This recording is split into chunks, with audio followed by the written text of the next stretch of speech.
Ciao ragazzi, bienvenue à tous dans un nouveau numéro du podcast de la Beneamata. Asseyez-vous confortablement parce que c'est pas tous les jours qu'on est au deuxième meilleur endroit du monde après Giuseppe Meazza.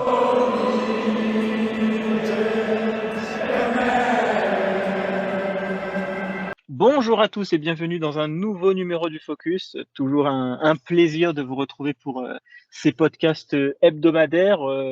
Horaire, on va dire, podcast, on va dire peut-être un peu plus différent puisqu'on va revenir un petit peu sur un débrief de match. On est juste après ce Salzbourg-Inter qui vient de se terminer maintenant il y a quelques minutes. Et du coup, on va y revenir un petit peu dans ce podcast avec mes deux invités, mes deux intervenants du soir. Tout d'abord, Nico, qui était déjà venu pour un podcast. Comment ça va, Nico? Ça va, et toi? Et avec nous, on a aussi Azzurro pour son premier podcast de la saison. Comment ça va, Azzurro? Écoute, ça ne peut qu'aller. Juste après ce match. Donc voilà, il n'y a que du positif. Et je rappelle évidemment, juste avant qu'on commence le podcast pour les auditeurs, n'oubliez pas de vous abonner sur la chaîne YouTube, sur la chaîne Spotify, de mettre les 5 étoiles sur Spotify pour mieux référencer le podcast et les pouces bleus et les commentaires sur YouTube pour mieux la référencer sur YouTube. Messieurs, du coup, comme je l'ai dit, on va commencer ce podcast avec ce débrief un peu de Salzbourg-Inter qui vient de se terminer sur la plus petite des marges, pardon. Victoire 1-0, but de Lautaro Martinez sur penalty provoqué par Nicole Barella, les deux joueurs étaient sur le banc avec une composition, on va dire, faite de rotation. On avait Yann Sommer dans les buts, Acerbi, Bastoni et Bissek qui a eu sa première titularisation en Serie A, et c'est même sa première titularisation tout court avec l'Inter. Darmian a pris le côté droit, Carlos Augusto le côté gauche, milieu de terrain, Çalhanoğlu, Mkhitaryan, Fratesi, attaque, si je puis dire, inédite avec Thuram et Sanchez. Lautaro n'a pas débuté ce match comme je l'ai dit. Azzurro, toi, comme je l'ai dit un peu en introduction, l'Inter a assuré sa qualification, 10 points, elle a assuré sa qualification tout comme la Real Sociedad. Pour revenir un peu sur le match, Azzurro, bon, c'était un match, on va dire, difficile, on peut le dire. Il y a eu des occasions aussi pour Salzbourg, mais il y a eu pas mal d'occasions aussi pour l'Inter qui aurait pu marquer le premier but un petit peu plus tôt et de différentes manières. Qu'est-ce que tu en as pensé un peu de ce match, Azzurro? Bah écoute, c'était un match effectivement qui a été quand même difficile, qui n'a pas été simple du tout. Salzbourg, en fait, y a cru jusqu'au bout. En fait, ce soir, on a en fait vu du coup un autre visage de l'Inter, à savoir du coup quand même un visage qu'on avait déjà pu quand même voir dans la saison, mais par exemple même contre la Real Sociedad où en fait on a essayé de faire preuve vraiment de résilience en restant en fait pas mal derrière, en laissant en fait finalement Salzbourg avoir le contrôle du ballon. Ça a été très poussif, hein. Franchement, en première période, on n'a pas du tout été dangereux, ni même incisif, pas mal d'imprécisions. Et c'est en seconde période où on a commencé à voir une équipe cette fois qui a commencé à remonter un peu plus, le bloc remonter un peu plus. Ça a permis d'attaquer plus. Mais c'est surtout, on en parlera surtout, je pense après, mais moi, franchement, ce soir, un Marcus Thuram XXXL, vraiment énorme dans son match. Et effectivement, des changements qui ont aussi permis de tout de suite en fait apporter du danger et de la variété dans le jeu. Euh, donc un peu une Inter, on va dire, à deux visages ce soir. Mais bien évidemment, on retient la qualification avec ces 10 points. Et maintenant, on peut envisager vraiment sereinement la suite en fait du parcours en Ligue des Champions. Le match au début, donc comme il a dit Azzurro, c'était poussif. Je pense que c'est dû au turnover. C'est encore une fois où les joueurs doivent prendre leur marque ensemble. Bissek n'avait jamais été titulaire en Champions League. On avait aussi sur les côtés Darmian qui n'avait pas joué depuis un moment titulaire latéral droit. À gauche, Augusto, c'est pas le même apport que Di Marco. Et donc, je pense que ça joue beaucoup aussi dans l'animation. En face, on avait quand même une équipe aussi qui n'hésitait pas à nous bousculer. Bon, pas autant que Sociedad, mais le faisait quand même. Et c'est toujours le genre d'équipe qui nous ennuie. Et donc, l'Inter, comme je trouve depuis le début de saison, joue à un rythme tranquille et, et on se réveille tardivement. Bon, ici, ça s'est fait positivement je trouve, par les changements qui ont apporté un nouveau souffle et du rythme dans le match, ce qui nous manquait. Et je trouve ces derniers matchs, nos changements en cours de match apportent à chaque fois du nouveau souffle et on sent la différence dans le rythme. On arrive à emballer les rencontres alors que avec l'équipe de base, peut-être dû au rythme des matchs ou d'autres facteurs que j'ai pas en tête, mais les changements en cours de match apportent du nouveau souffle et du dynamisme là où habituellement on s'endort. Donc, on retiendra la qualif et le but supplémentaire de Lautaro dans l'année civile incroyable qu'il est en train de sortir. Ça fait quelques semaines quand même que les changements d'Inzaghi sont plutôt bien sentis. Bon, là, si tu mets Lautaro sur le banc et qu'il rentre et qu'il marque, c'est vrai que c'est entre guillemets peut-être classique, jugé classique, mais bon, c'est vrai que là, cette année, Inzaghi est plutôt pas mal dans ses lectures de match et dans ses changements. Il arrive souvent à lire les bons timings et autres, avec, comme tu l'as dit, Nico, Lautaro qui accroît son compteur de buts, notamment d'ailleurs en Ligue des Champions. D'ailleurs, Nico, pour continuer aussi un peu sur le match, pour revenir un peu sur ces rotations qu'a fait Simone Inzaghi, on avait jugé peut-être qu'elles étaient un peu trop contre la Sociedad, peut-être du fait aussi du niveau de la Real Sociedad qui est un peu l'équipe surprise de cette phase de groupe de Ligue des Champions. Là, il y a quand même eu pas mal de rotations. Donc, Bissek n'est pas le titulaire, Fratesi n'est pas le titulaire, Darmian a pris la place de Dumfries, donc n'est pas le titulaire, Carlos Augusto non plus, Sanchez non plus. Donc, il y avait déjà 5 joueurs, presque la moitié de l'équipe qui n'étaient pas des joueurs titulaires de l'équipe qui sont entrés. Et pourtant, Nico, on n'a pas non plus été submergé par Salzbourg. On a peut-être manqué un peu de rythme en première mi-temps. Et voilà, les titulaires, justement, ont fait la différence à l'image de Barella et de Lautaro en deuxième mi-temps.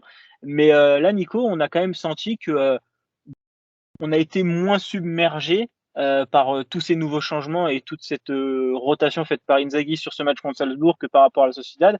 Évidemment, comme je l'ai dit, il faut lier ça par rapport au niveau d'adversité, mais est-ce que ça veut dire aussi, Nico, que les joueurs commencent au fur et à mesure à s'intégrer et à comprendre ce que demande Inzaghi dans son 3-5-2? Je pense aussi, oui, les joueurs commencent à prendre du rythme, des automatismes. Les turnovers, on va dire, posent de moins en moins problème. De toute façon, il fallait passer par là la saison dernière. On se plaignait qu'il n'en faisait pas. Et comme j'ai dit au dernier podcast, maintenant qu'il en fait, on ne va pas se plaindre. Bon, ça nous fait toujours peur parce que nous, on est spectateurs. Donc, on se dit comment ça va passer, autant de changements. Finalement, ça fonctionne. Il y a quand même des gars qui sont avec Inzaghi depuis la troisième, enfin, ça fait la troisième saison qu'ils sont avec lui, donc ils connaissent par cœur ses demandes. Des gars qui s'intègrent bien dans le système, comme Thuram, qu'on voit monter en puissance.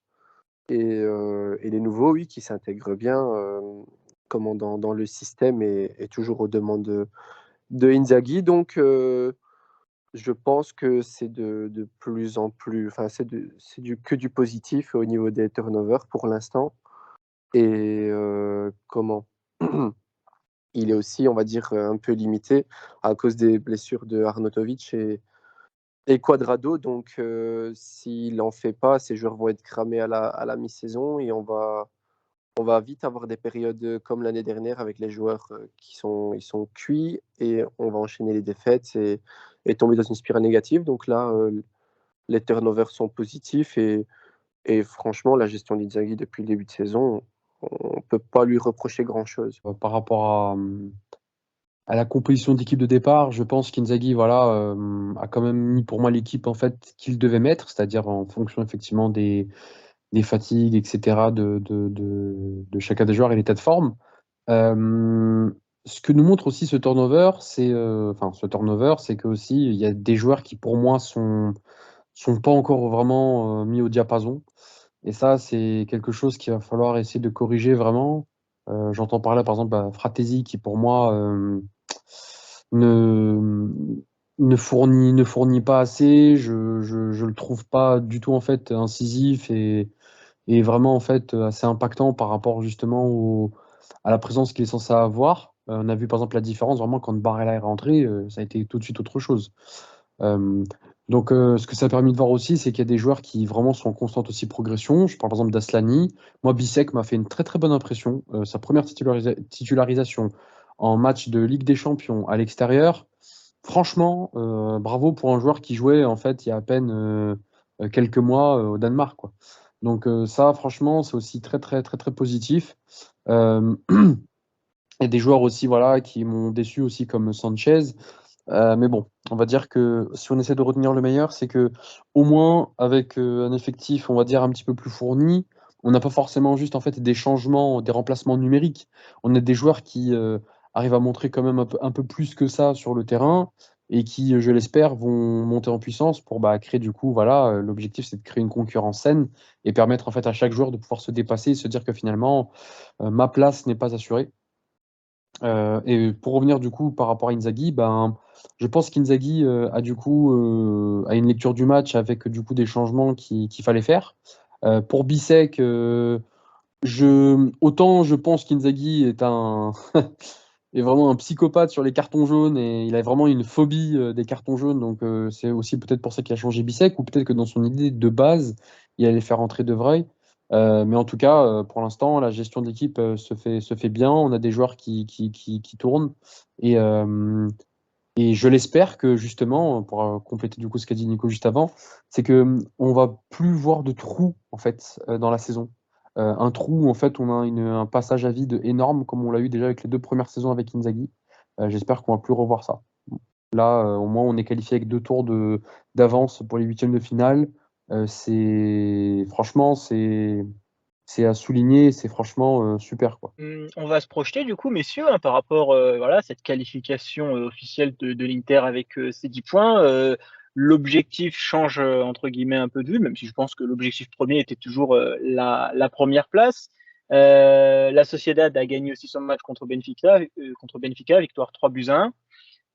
Qui voilà, les deux équipes sont en tête du groupe avec 10 points chacun. Prochain match, donc déplacement à Benfica pour l'Inter. Benfica qui va qui va se battre avec Salzbourg pour avoir cette place en Europa League. Salzbourg qui pour le moment a l'avantage grâce à leur victoire à l'aller. Tandis que du coup, la Sociedad recevra Salzbourg et ensuite le dernier match, ce sera évidemment l'Inter et la Sociedad qui s'affronteront. Azzurro, les 2 prochains matchs vont être très importants. Aussi bien l'un que l'autre d'ailleurs, notamment parce que pour le moment la Real Sociedad a l'avantage au goal average, ayant marqué plus de buts. Mais l'Inter a marqué un but à la Real Arena. Donc si l'Inter gagne 1-0 voilà, sur la plus petite démarche aussi, à Giuseppe Meazza face à la Sociedad, en ayant aussi battu Benfica, l'Inter se passera devant la Sociedad.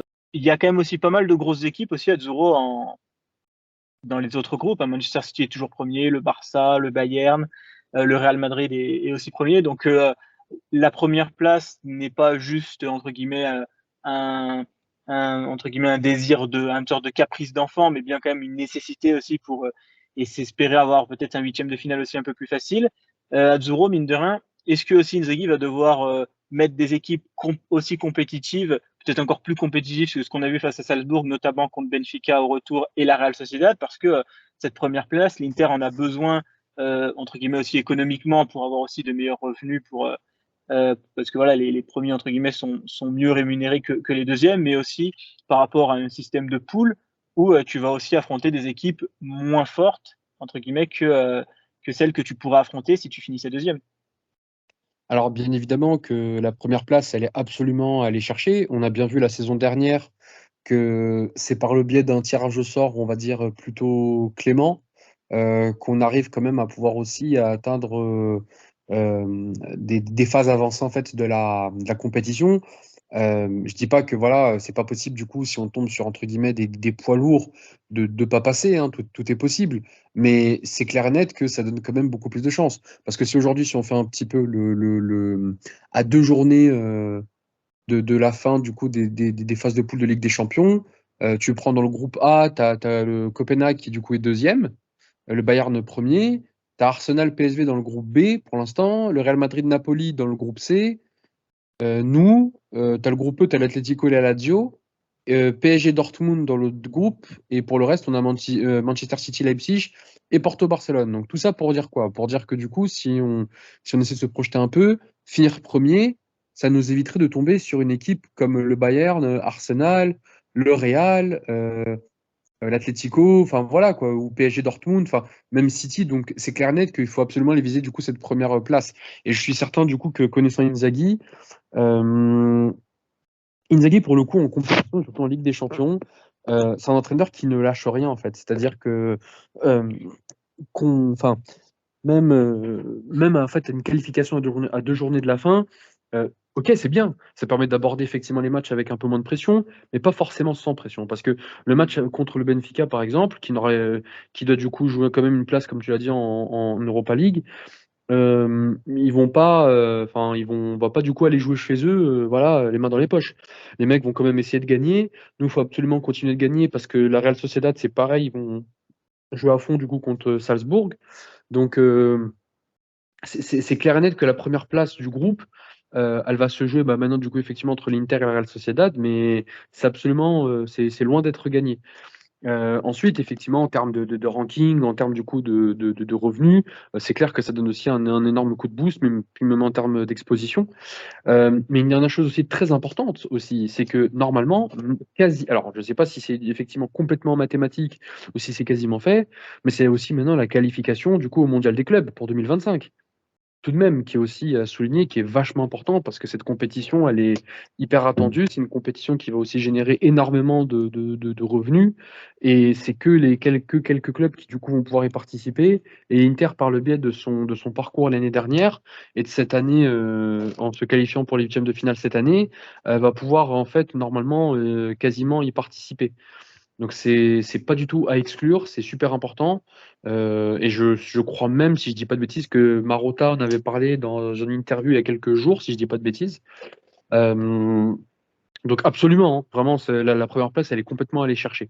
Mais par contre, ce que ça permet de faire, c'est qu'effectivement, les joueurs peuvent quand même aborder beaucoup plus sereinement les matchs aussi de championnat.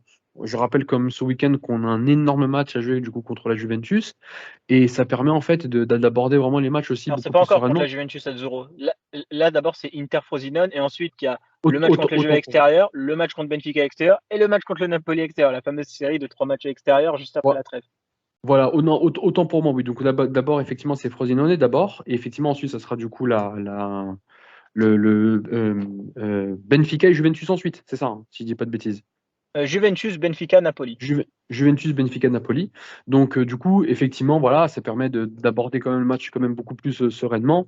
Et j'espère que maintenant aussi les joueurs vont pouvoir aussi en profiter pour que certains puissent un petit peu, peut-être un petit peu souffler, mais pas trop non plus, parce que comme tu l'as dit, il faut absolument rester sur le pied, sur le qui-vive et sur le pied de guerre.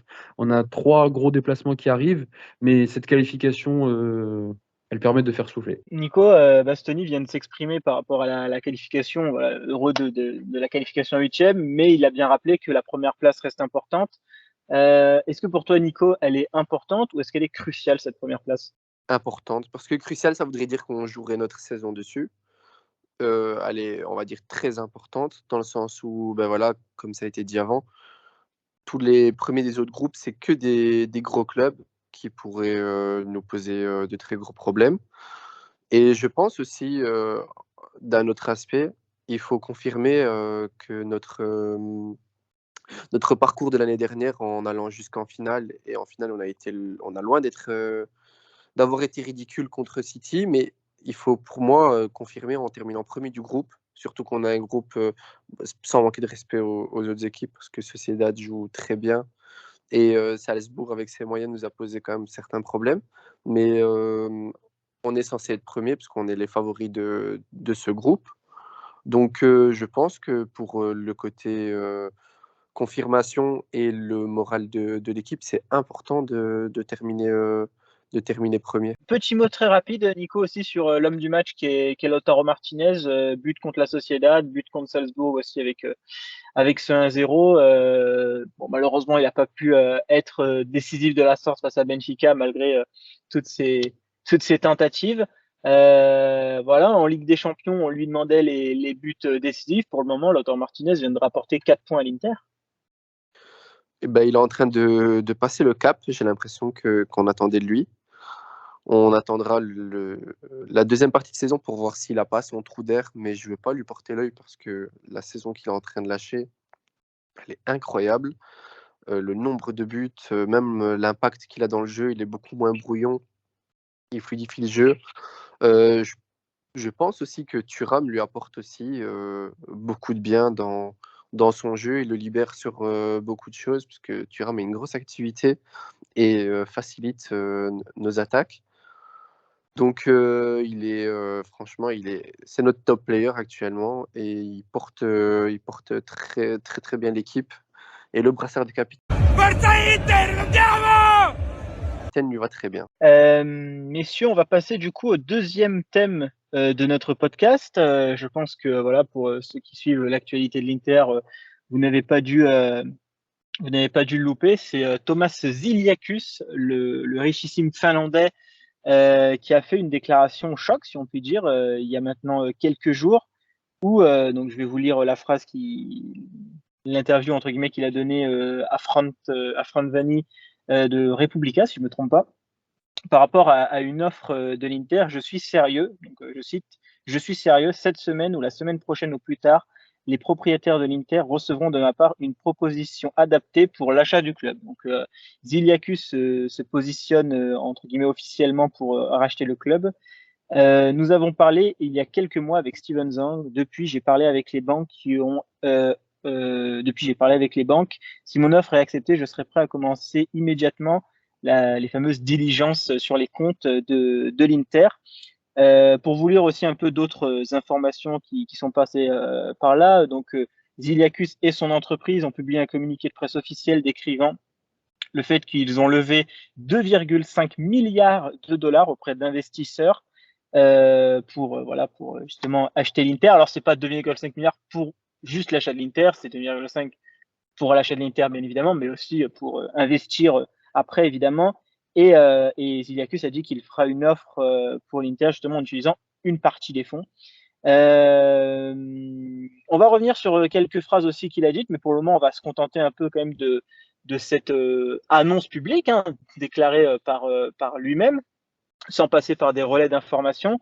Azzurro, je te laisse commencer. Voilà, Ziliakus se positionne entre guillemets pour le moment officiellement sur l'Inter. Pour le moment, pas d'offre concrète, lui-même l'a dit, il n'y a pas encore une offre concrète. Il devrait la faire, mais au jour d'aujourd'hui, l'offre officielle n'est pas tombée.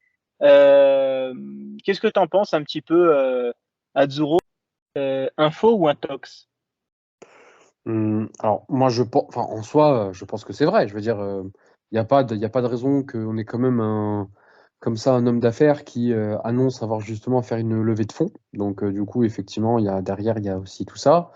Si je dis pas de bêtises, il a indiqué parler en plus aux deux advisors, en tout cas, du coup, aux deux banques qui aujourd'hui étaient chargées de trouver soit des investisseurs, soit des acheteurs en fait du club. Donc, il a déjà pu échanger avec eux pour connaître voilà les prétentions du coup de la famille Zhang pour vendre le club. Donc, je pense pas du tout que ce soit de l'intox. Néanmoins, pour moi, ce type n'est pas sérieux en fait.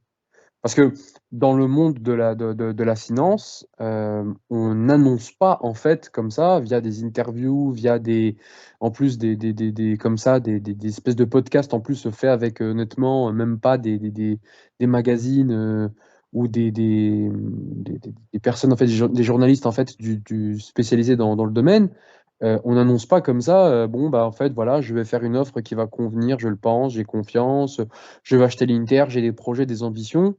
C'est quelque chose qui déjà en fait ne plaît pas du tout dans le monde de la finance, puisqu'on aime effectivement faire les choses de manière en sous-marin et annoncer quand effectivement il y a vraiment des choses qui sont en passe de se faire. D'autant plus que je pense pas du tout que du côté de la famille Zhang qu'on apprécie ça. Puisque en fait ça voudrait dire que ça serait en fait admettre publiquement que finalement le club est effectivement en vente. Or, c'est quelque chose que Sunning n'a jamais fait, Zhang n'a jamais fait.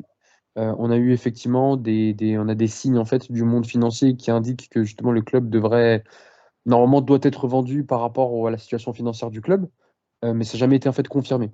Donc, ce que je veux dire par là, c'est que vraiment, admettre publiquement, ce serait en fait, ce serait du coup accepter ça. Et en fait, ça pousserait du coup, en fait, finalement, Zhang à devoir en fait publiquement s'exprimer sur la question. Donc d'un côté, Ziliakus fait bien, puisque du coup, ça pousse Zhang à enfin sortir clairement de son mutisme en ce qui concerne du coup l'avenir du club. Mais de l'autre côté, pour moi, c'est pas sérieux de sa part. Même si je reprends son interview, il explique que de toute façon, les peuples comme ça du Nord ont l'habitude, voilà, de parler, d'annoncer les intentions, qu'il n'y a pas du tout de mal ou quoi que ce soit. On parle quand même d'un achat potentiellement à quelque chose comme 1,2 milliard ou 1,3 milliard, je ne sais pas, d'euros. On parle pas d'une petite somme en fait. Donc ce genre de choses, ça se négocie vraiment en privé et c'est pas sur la place publique qu'on annonce tout ça. Donc pour moi, c'est un énorme pétard mouillé. Moi, je pense aussi la même chose où le gars, enfin, il rejette une mauvaise image de lui. Parce que je trouve ça aussi étrange dans des transactions aussi importantes. Pour moi, c'est le cirque qui est fait dans les médias. Mais j'ai l'impression que lui, de son côté, en passant par les médias, il essaierait peut-être de mettre la pression sur Zhang. C'est la seule chose enfin, que j'ai comme idée vis-à-vis de cette situation-là, parce que je trouve pas ça normal. J'ai vu qu'il avait fait la même chose avec Manchester United, où il n'avait pas hésité à parler des Glasner qui appartiennent, à qui appartiennent le club de Man U. Donc, je pense que c'est dans ses habitudes, mais je pense que c'est une mauvaise chose de mettre autant la pression sur le club, parce que déjà, c'est pas du positif quand, dans l'atmosphère des joueurs, ils entendent parler d'un gars qui veut les racheter, qui met la pression sur leur club, qui parle de leur président, qui essaie de faire rêver un peu les supporters en disant Mbappé, ce serait pas un rêve chez moi, ce serait une réalité. Tout ce genre de choses, c'est pas terrible. Et en plus, quand on reprend l'exemple je vais prendre de Lyon, le club que j'ai en tête là, il y a eu une vente entre les deux propriétaires et les deux propriétaires ne s'entendaient pas. Et comment? Ça n'a pas permis de vendre le club dans une bonne situation.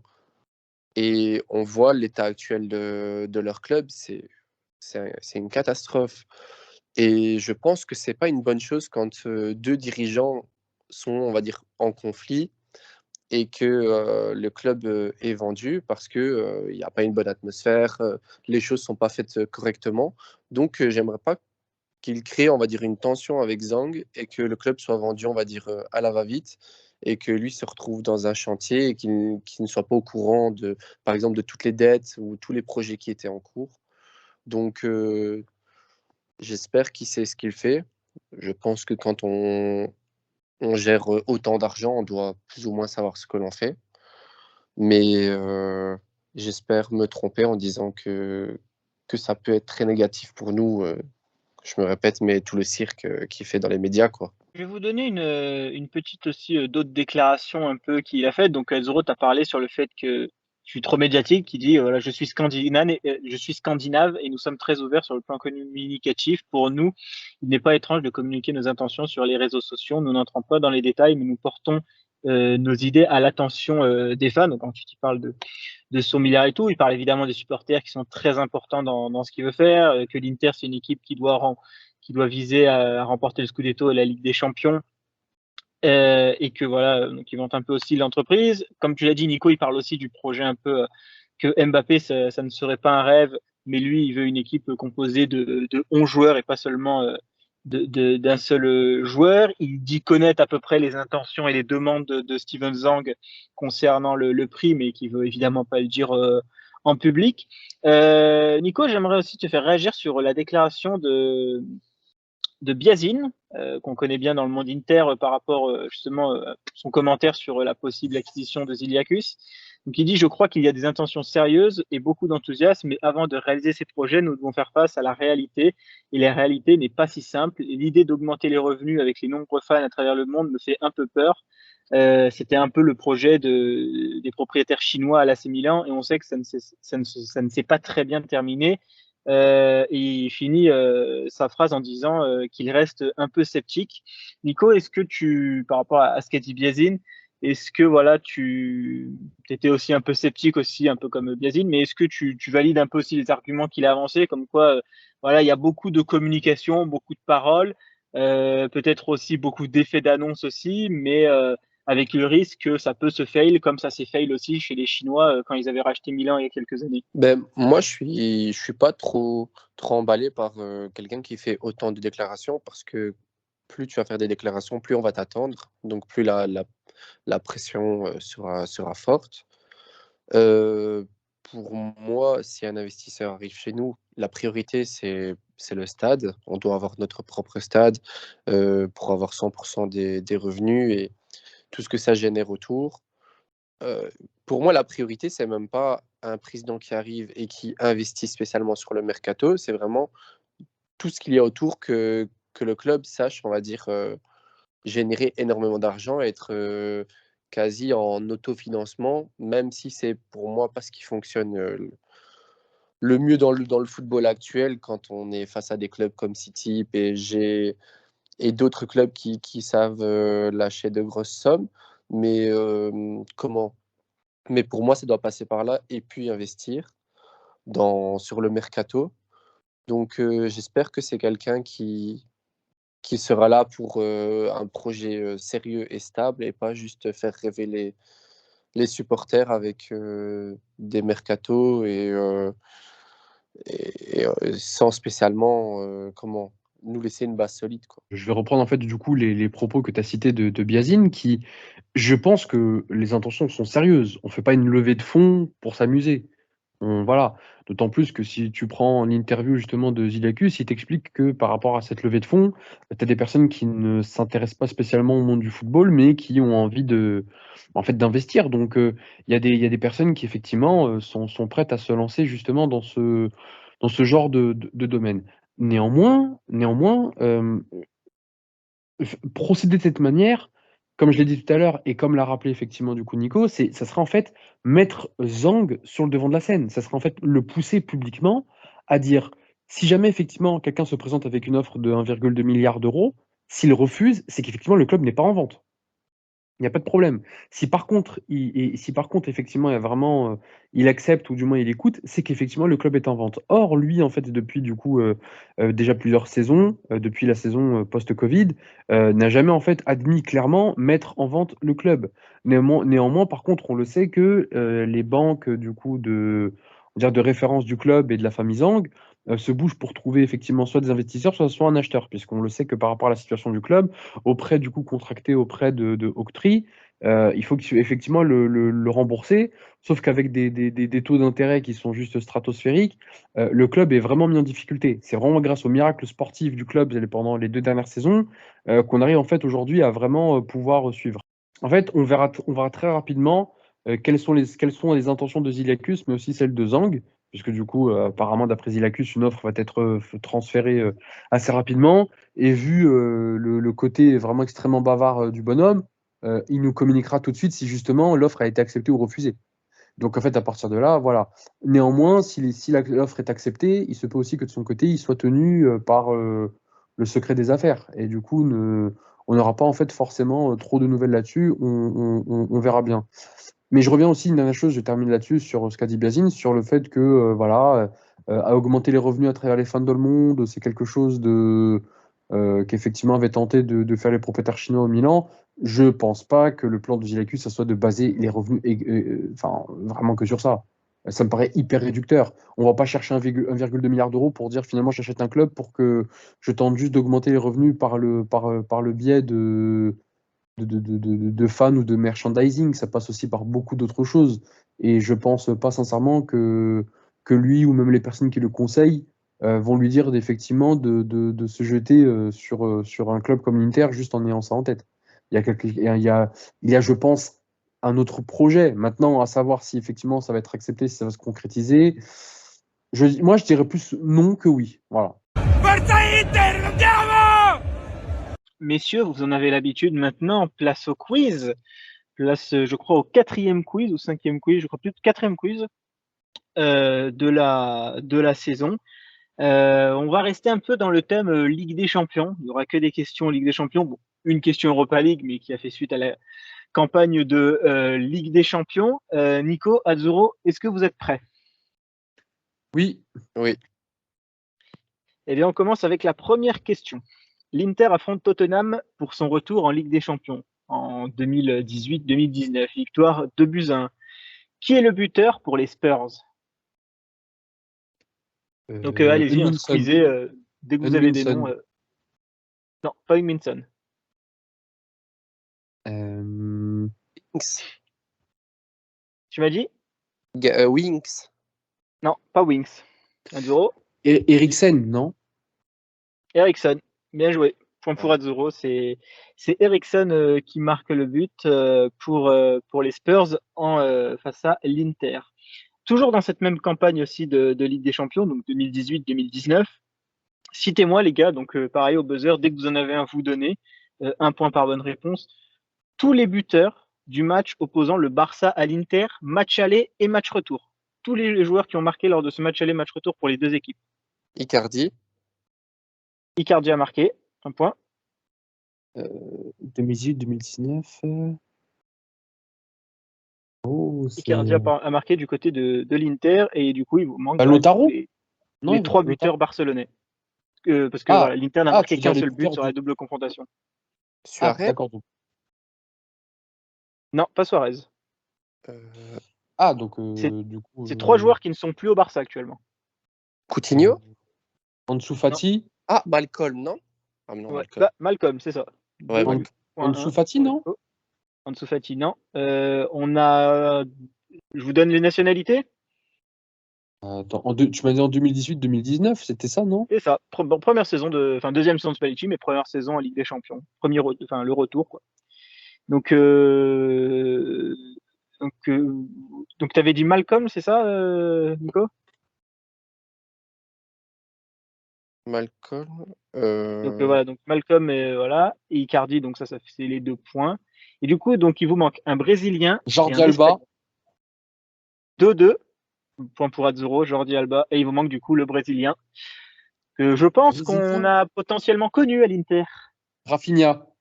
3.2 pour Azzurro. L'Inter ne se qualifie pas en 8e de Ligue des Champions suite à son match nul en Ligue des Champions face au PSG lors de cette même campagne. Donnez-moi le 11 des joueurs de l'Inter. Alors pareil, dès que vous en avez un, vous squeezez et je vais compter les points. Icardi. 3-3. Brozo. 4-3 pour Nico. Honda. Je dois laisser Nico terminer ou je peux parler? Non, enchaîne. Non, vas-y, c'est au buzzer. Dès que vous en avez un, vous donnez.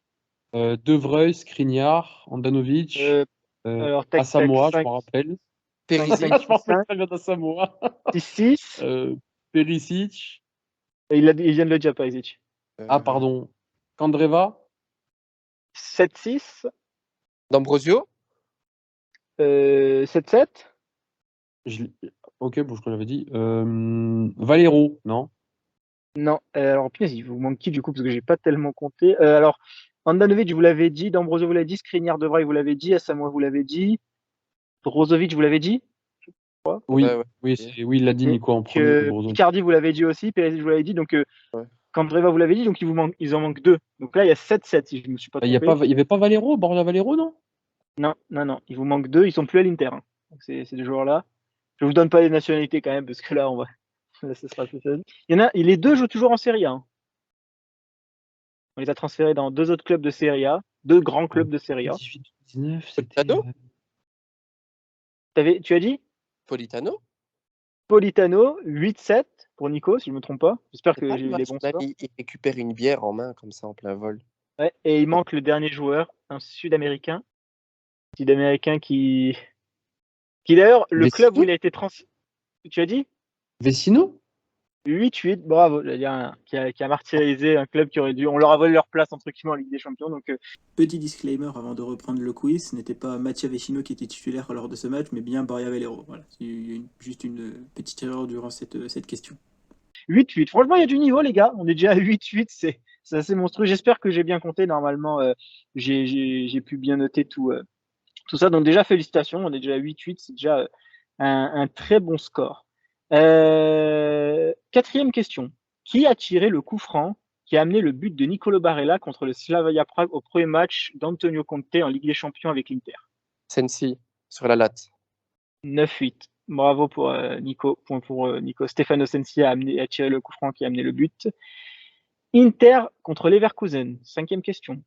2020, en Europa League, pendant le fameux Final 8. Qui est le buteur pour le Bayer Leverkusen dans ce match? Thuram, Non. Havertz Pour le Bayer Leverkusen. Havertz. Bien joué, Nico. 10-8, si je ne me trompe pas. Kai Havertz qui marque le but pour le Bayer Leverkusen. Je vais renoter pour être sûr de ne pas oublier. Donc 18 pour Nico. 6e question. Donnez-moi tous les buteurs, Inter et l'autre équipe, tous les buteurs du match opposant Gladbach vs Inter, match retour et match aller joué en Ligue des Champions. Darmian. Merci. Darmian. Alors, il y a eu Donc, doublé 19. Lukaku. Ok, 19, 10-10. Ben Sebaini. Non, c'est pas Ben Sebaini. Ah bon. Quoi? Tu as dit? Mais si, il avait marqué Ben Sebaini. Non, Ben Sebaini n'a pas marqué. Dans le match aller-retour. Ah non, désolé, c'est juste le match retour. J'avais mal noté juste la question. Match retour. C'est le match retour, c'est le 3-2. Ah bah, Pléa. Pléa. Bien joué. 11-10 pour Azzurro. Désolé pour la petite incompréhension, c'était juste le match retour qui a été joué en Allemagne. 19 pour Azzurro. C'est serré, mais les écarts peuvent évidemment facilement se rattraper à ce niveau-là. Vous vous souvenez, messieurs, qu'en 2020-2021, pour cette 7e question, que l'Inter avait fini malheureusement dernier de son groupe sous notre bon vieil ami Antonio Conte. Mais combien de points avait-elle récolté durant cette campagne? La dernière campagne avec Conte? Ouais, combien de points? Nico, t'avais dit? 7. 7. Non, je pas pense que 7. c'est 7 aussi. C'est pas 7? Pas 7. C'est pas 7. Non, 4, non? C'est pas 4. 5. C'est pas 5. 6. 6. 6. Ouais, il a dit 6 bon, points avec c'était les 3 matchs nuls et la victoire. Ça avait 6 points.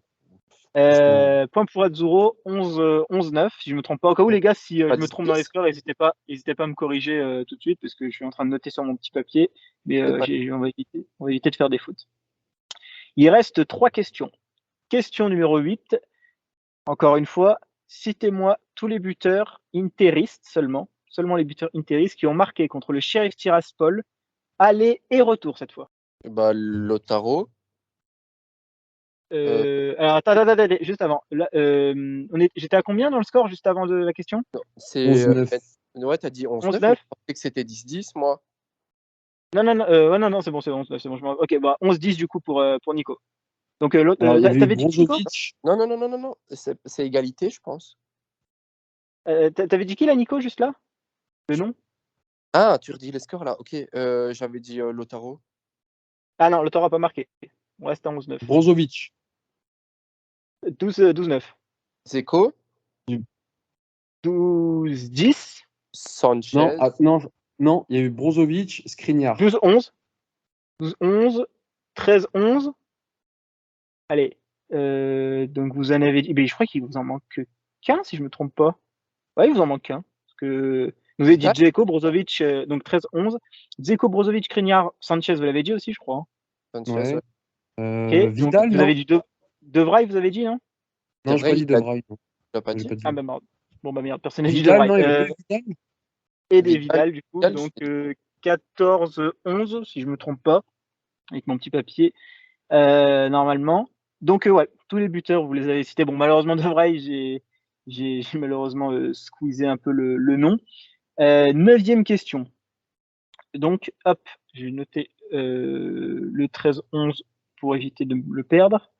9e question. Donnez-moi le nom de tous les joueurs de l'Inter ayant eu un trophée d'homme du match lors de la saison 2021-2022 en Ligue des Champions, phase de groupe et 8e de finale compris.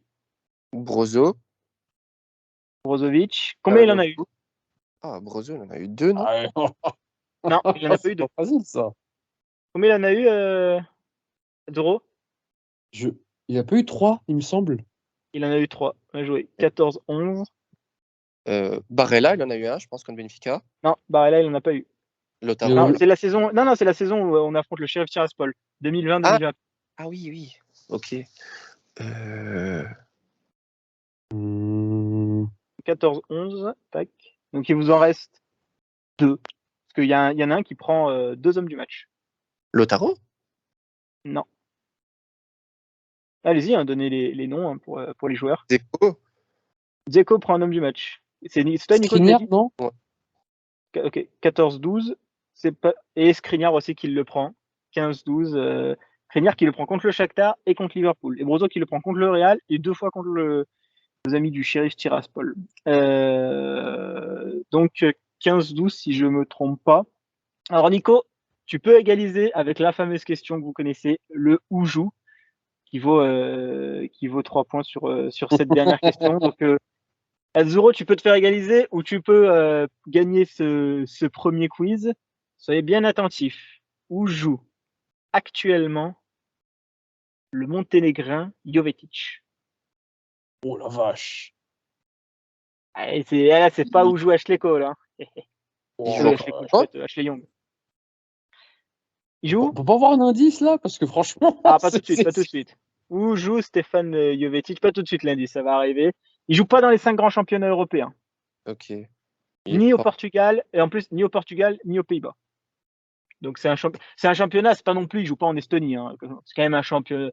C'est un championnat qui envoie des équipes en Europe, en Ligue des Champions.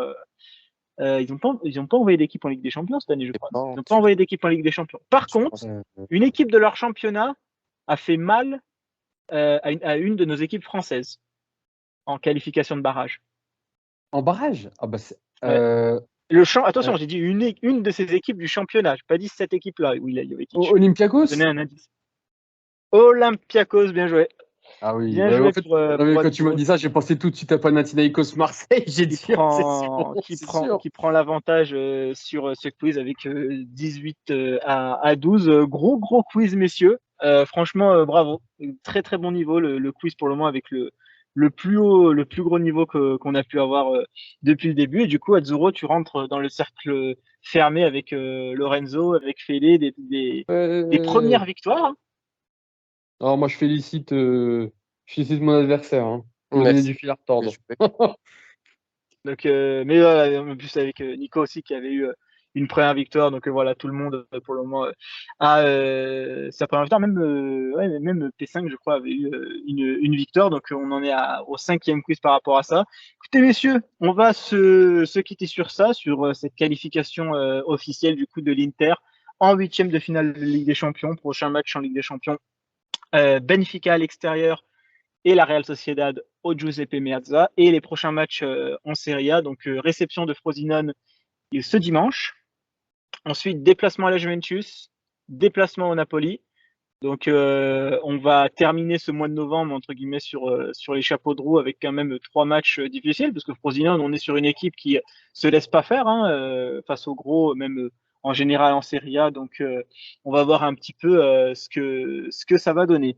Écoutez, messieurs, merci pour ce podcast. Pour les auditeurs, n'oubliez pas de vous abonner sur la chaîne YouTube, sur la chaîne Spotify, les 5 étoiles sur Spotify pour le référencement, les pouces bleus et les commentaires sur YouTube aussi pour le référencement. Et nous, on se retrouve prochainement pour un nouveau podcast. Ciao à tous. Ciao à tous, merci à vous.